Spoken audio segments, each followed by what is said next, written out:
Bonding in coordination compound, ये topic हम लोग का चल रहा है। बॉन्डिंग इन कोऑर्डिनेशन कंपाउंड में दो थ्योरी था, एक वैलेंस बॉन्ड थ्योरी और दूसरा crystal field theory. Valence bond theory हम लोग दो पार्ट में कंप्लीट किए, एक नॉर्मल था और दूसरे में कुछ स्पेशल कंडीशन आ रहे थे उस वाले पार्ट में।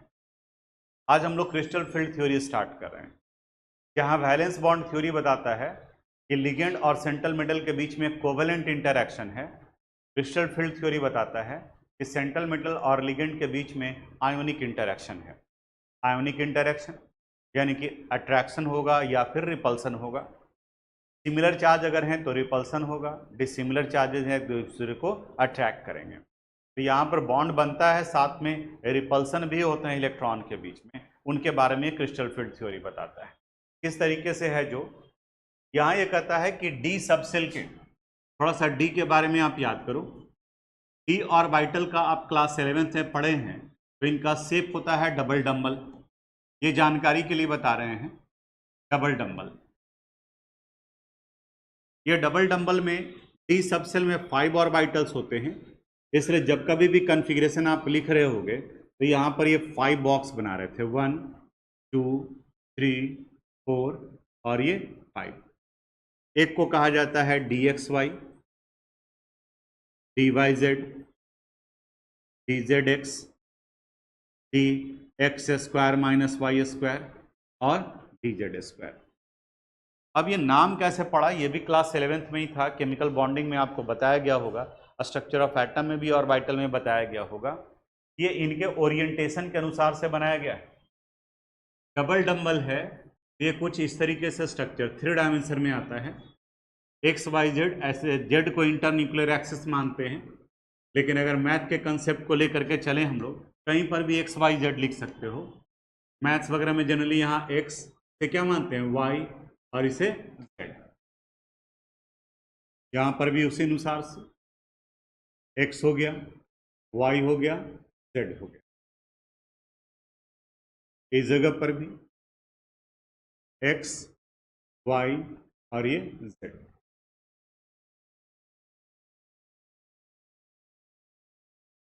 एक्स, वाई, जेड,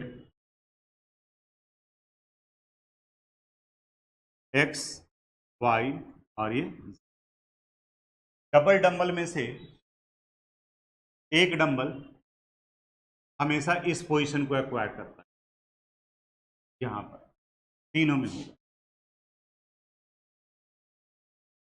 ये तीनों में। वहीं अगर P की बात करें, P में PX, PY और PZ जो होता है, याद करो PX, PY और PZ, ये डंबल शेप्ड होता है।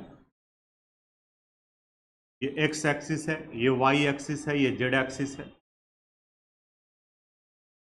एक्स, वाई, जेड और फिर एक्स, वाई और जेड। ये आसान था। अगर आपको PX बनाना है तो इसका मतलब जो डंबल होगा वो किस एक्सिस पर होगा, एक्स एक्सिस। उसी तरह से PY बनाना है तो किस एक्सिस पर, वाई एक्सिस पर। और PZ बनाना है तो ये जेड एक्सिस। ये P का आ गया था। अब इस कंसेप्ट को लेकर के क्लास 11 का ये सब पार्ट है, वहीं इसका जरूरत था।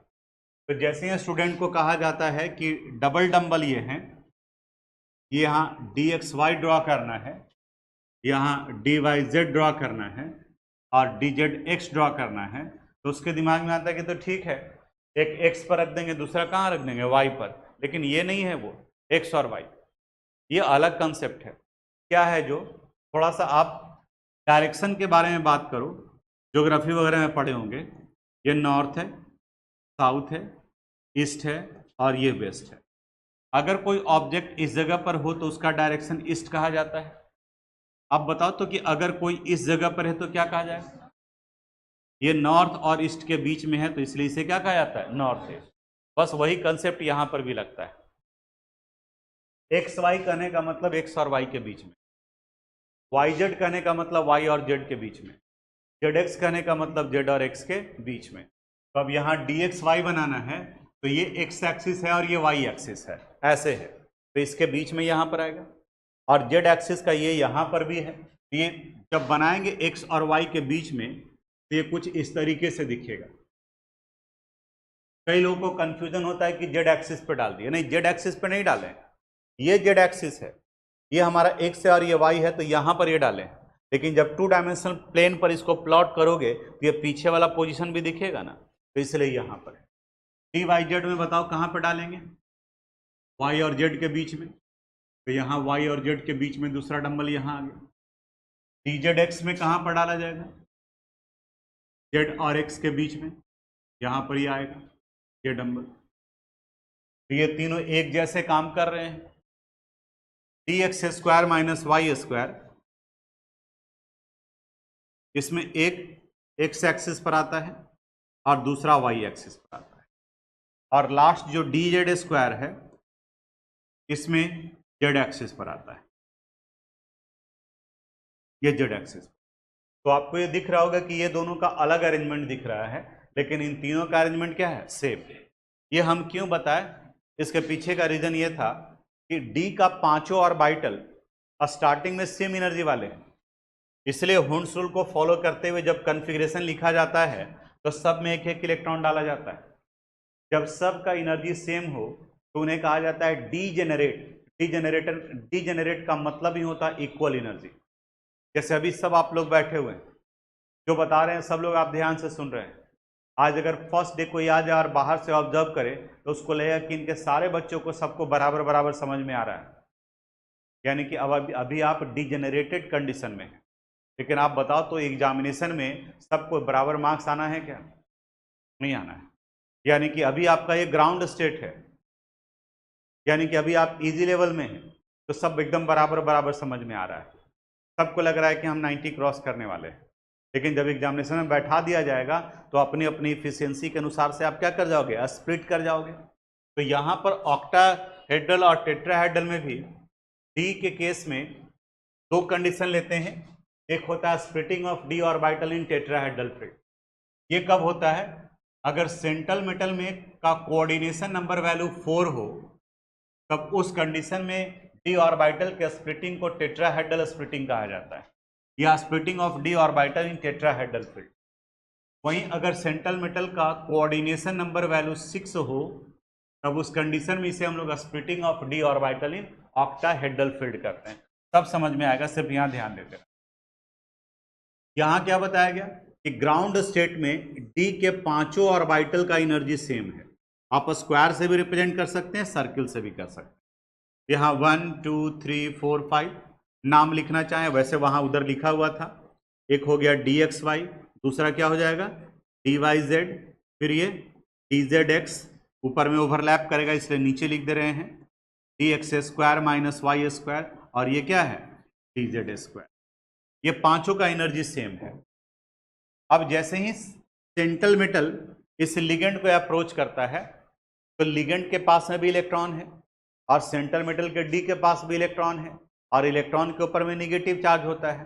तो बताओ तो जब मेटल को अप्रोच करेगा लिगेंड तो मेटल के इलेक्ट्रॉन और लिगेंड के इलेक्ट्रॉन के बीच में अट्रैक्शन होगा या रिपल्सन होगा, रिपल्सन होगा, रिपेल करेगा एक दूसरे को, similar charges repel each other, तो जिसकी वजह से इसका एनर्जी वैल्यू बढ़ेगा।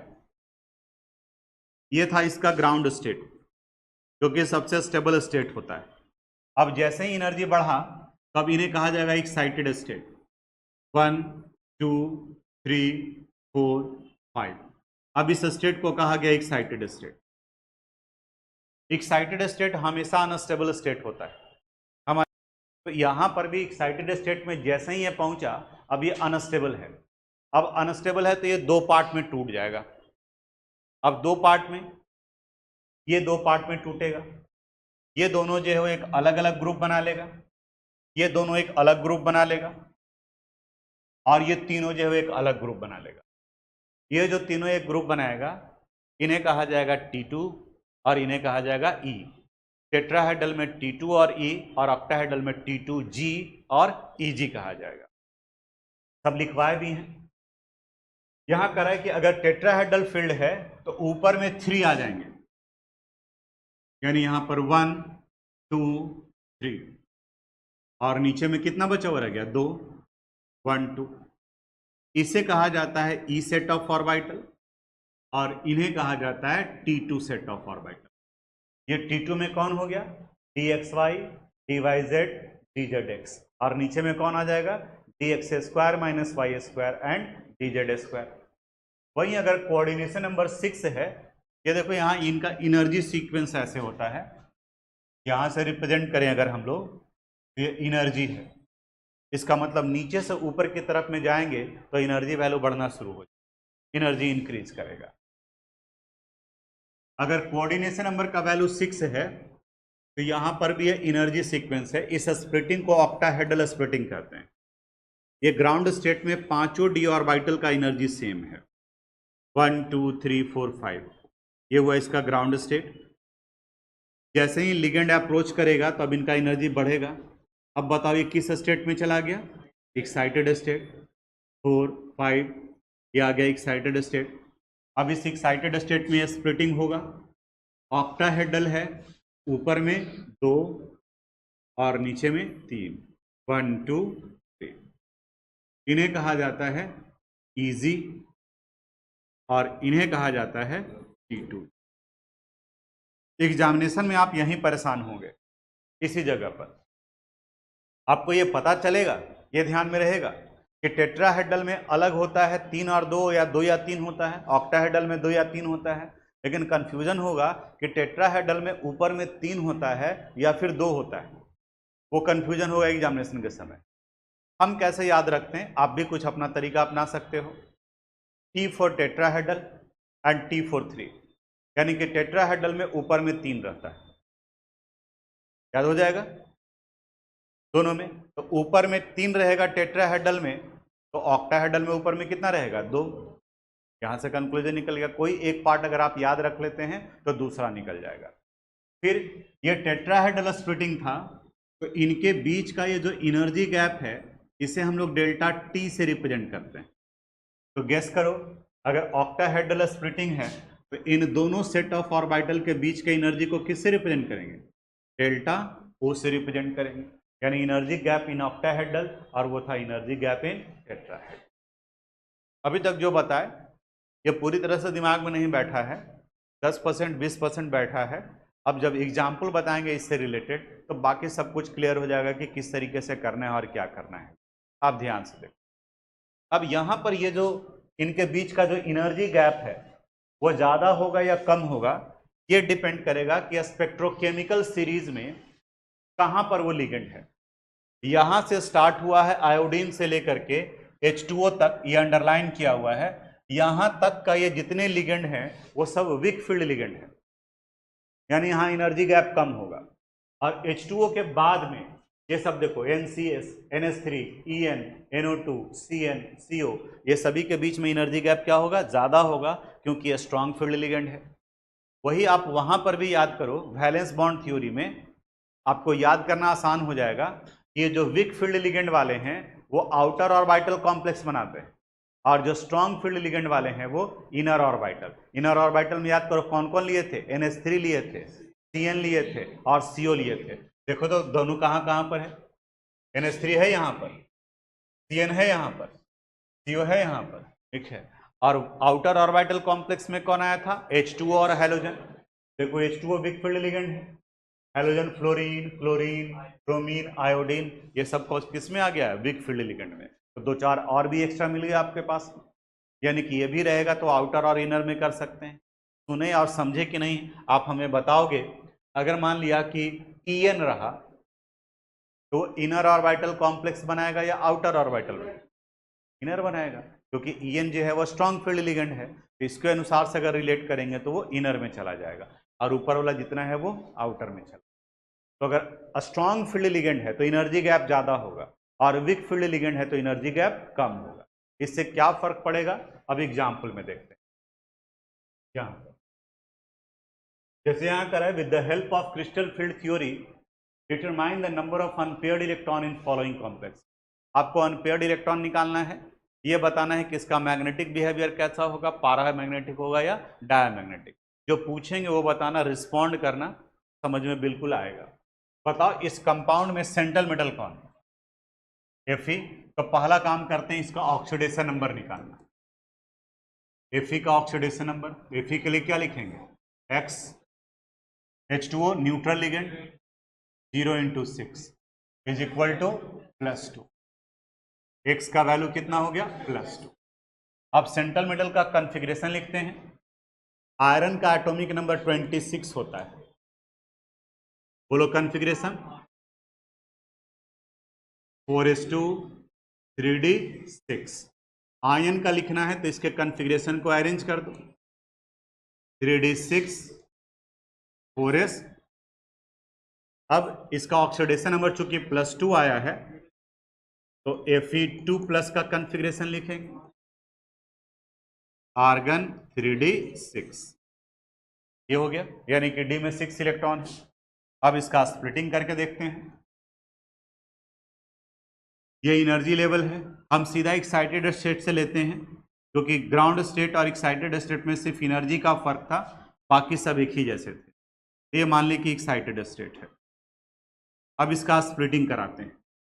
बताओ यहाँ पर पहले कोऑर्डिनेशन नंबर,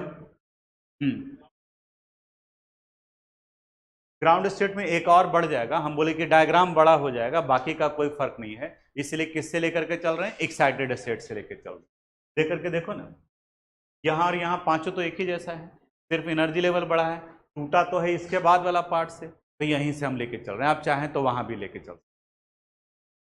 इसका कोऑर्डिनेशन नंबर निकालते हैं। H2O मोनोडेंटेट है तो 1 × 6 वैल्यू कितना हो जाएगा? 6। अब आप बताओ कोऑर्डिनेशन नंबर 6 है तो टेट्राहेड्रल स्प्लिटिंग होगा या ऑक्टाहेड्रल? कितना? ऑक्टाहेड्रल। तो यहां पर लिख देते हैं octahedral splitting, octahedral splitting, octahedral splitting. तो ऑक्टाहेड्रल स्प्लिटिंग में ऊपर में 2 होगा या 3 होगा? तो दूसरा इसका लिगेंड H2O है, तो बताओ ये वीक फील्ड है या स्ट्रॉन्ग फील्ड है? Weak field. तो एनर्जी गैप ज्यादा होगा या कम होगा? कम। स्ट्रॉन्ग फील्ड में ज्यादा एनर्जी गैप होता है। तो डायग्राम बनाते वक्त में ये रखना होगा। तो ऊपर में ये 2 सेट ऑफ ऑर्बिटल और नीचे में 1 2 3 सेट ऑफ ऑर्बिटल। इनका ऑक्टाहेड्रल फील्ड था, इसलिए यहां डेल्टा हो। इस जगह पर एक्साइटेड स्टेट कॉन्फ़िगरेशन कौन सा है? 3d6। देखो इलेक्ट्रॉन फिल कर रहे हैं, 1 2 3 4 5 एंड 1 6। इस सेट ऑफ ऑर्बिटल को क्या कहा जाएगा? इजी। और इन्हें क्या कहा जाएगा? T2। अब चूंकि एनर्जी गैप कम है तो इस 6 इलेक्ट्रॉन को फिल करेंगे तो ऐसे जाएगा, 1 2 3 4 5 एंड 1। चला गया। अब बताओ तो इसमें नंबर ऑफ अनपेयर्ड इलेक्ट्रॉन कितने हैं? कितना अनपेयर्ड इलेक्ट्रॉन है? 1 2 3 4। तो पैरामैग्नेटिक होगा या डायमैग्नेटिक? पैरामैग्नेटिक। और अगर मैग्नेटिक मोमेंट निकालने के लिए कहे तो वो भी निकल सकता है हम लोगों से। कौन सा फॉर्मूला यूज कर लेंगे? Mu is equal to √n × n+2। कहेगा तब, नहीं कहेगा तो हम नहीं निकालेंगे। तो यहाँ पर इसको आप नीचे में बनाओगे, जगह नहीं था हम इसलिए यहाँ पर लिखा। थोड़ा सा क्लियर हुआ? आगे बढ़ते हैं। FeCN6। सबसे पहला काम क्या करेंगे? ऑक्सीडेशन नंबर निकालेंगे। आयरन का X, CN का -1 × 6 is equal to -4। X - 6 is equal to -4। X should be equal to -4 + 6। Value कितना हो गया? +2। अब आयरन +2 का कॉन्फ़िगरेशन लिखना है।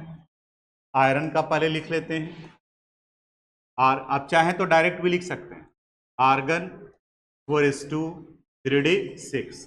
अब यहां से डायरेक्ट Fe2+ लिखते हैं। 2 इलेक्ट्रॉन रिमूव करना है, तो बताओ कहां से निकलेगा? 4s6। कॉन्फ़िगरेशन आर्गन 3d6, ये निकल गया। अब इसका डायग्राम, स्प्लिटिंग और कोऑर्डिनेशन नंबर भी लिख लेते हैं। बोलो यहाँ कोऑर्डिनेशन नंबर, CN का 1 नंबर कितना है? 6। कितना हो गया? 6। टेट्राहेड्रल या ऑक्टाहेड्रल? ऑक्टाहेड्रल स्प्लिटिंग हो जाएगा, ऑक्टाहेड्रल स्प्लिटिंग। ऑक्टाहेड्रल स्प्लिटिंग में ऊपर में 3 लिखते हैं या 2 लिखते हैं? यहाँ 1 2 3 4 5 ये कर दी। अब यहाँ पे एनर्जी के लिए देखो लिगेंड को, CN स्ट्रॉन्ग फील्ड लिगेंड है या weak field ligand? Strong field ligand में एनर्जी गैप ज्यादा होता है, तो डायग्राम बनाते वक्त में इसको थोड़ा सा उसी तरीके से दिखाओ। 1 2 और यहाँ जाएगा 1, थोड़ा सा इसको और बीच में रख देते हैं बीच में।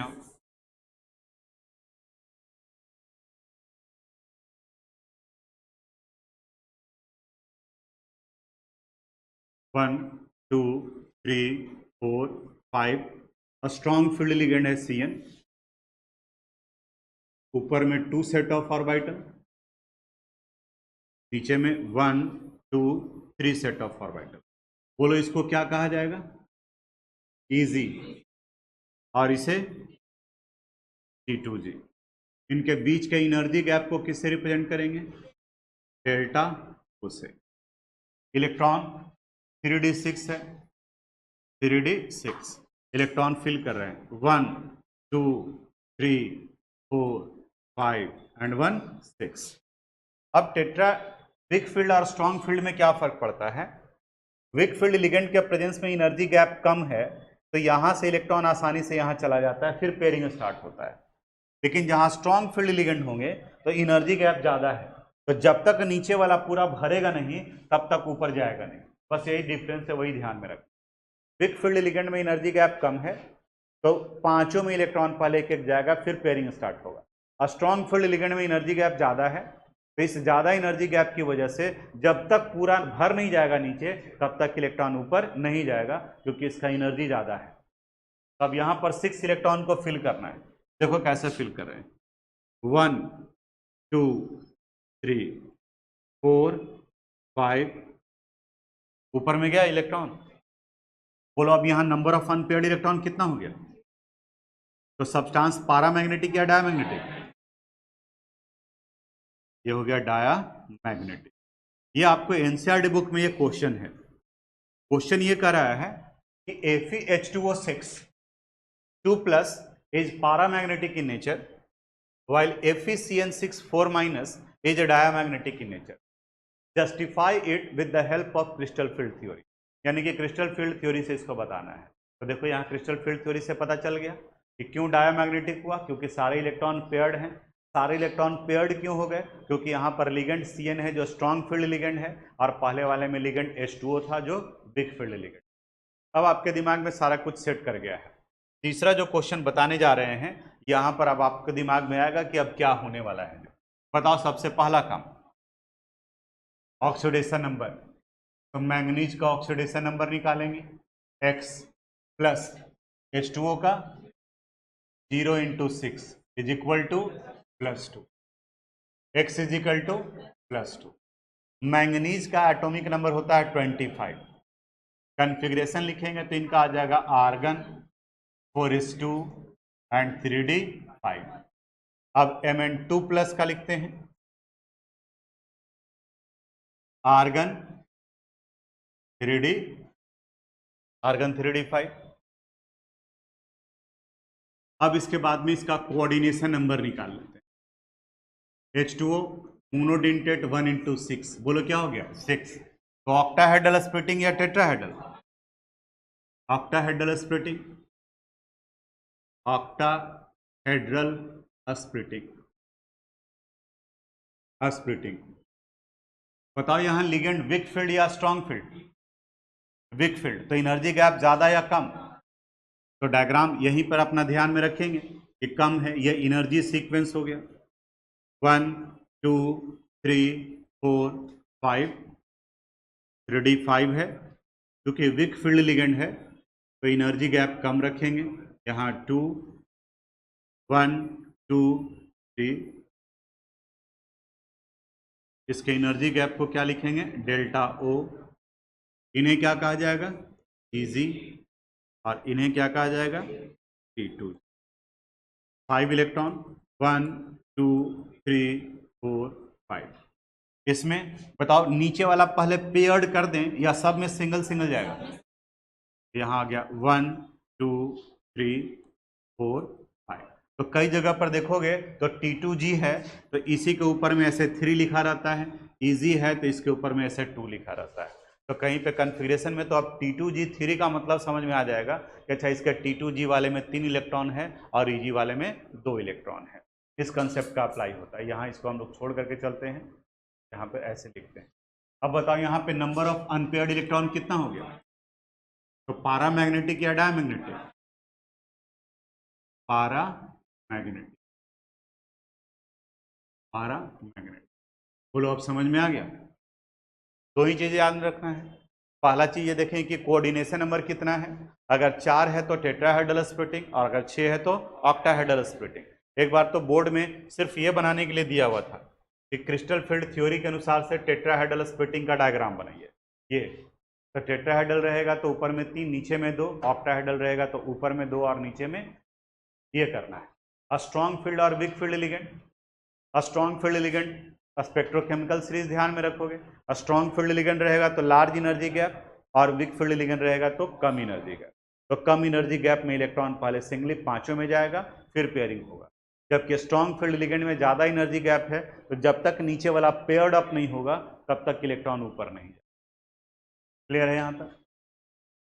तो इसको कॉपी तो करोगे ही, के बाद देखें और है क्या। अब है यहाँ पर limitation of crystal field theory. Crystal field theory का सबसे बड़ा लिमिटेशन ये है कि ये बताता है कि आयोनिक इंटरैक्शन होता है, लेकिन ये नहीं बताता है कि कोऑर्डिनेशन कंपाउंड में कोवेलेंट कैरेक्टर कहाँ से आ गया, यानी कोवेलेंट प्रॉपर्टीज भी शो करता है कोऑर्डिनेशन कंपाउंड। तो ये आगे जा करके फिर एक और थ्योरी है LFT, जिसको लिगेंड फील्ड थ्योरी कहा जाता है, जो अभी नहीं पढ़ना है आपको। वो हायर क्लासेस में जब केमिस्ट्री अगर लेते हैं तो पढ़ने के लिए मिलेगा, नहीं लेते हैं तो फिर नहीं। तो हमें यहाँ फोकस करना है सिर्फ 2 पर, वैलेंस बॉन्ड थ्योरी पर और क्रिस्टल फील्ड थ्योरी। तो अब इसको कॉपी कर लीजिए, फिर अब इसमें एक क्लास और लगाएंगे, वो कंप्लीट होगा। कलर, स्टेबिलिटी और मेटल कार्बोनेट, इनके बारे में बात करना है। Thanks for watching this video.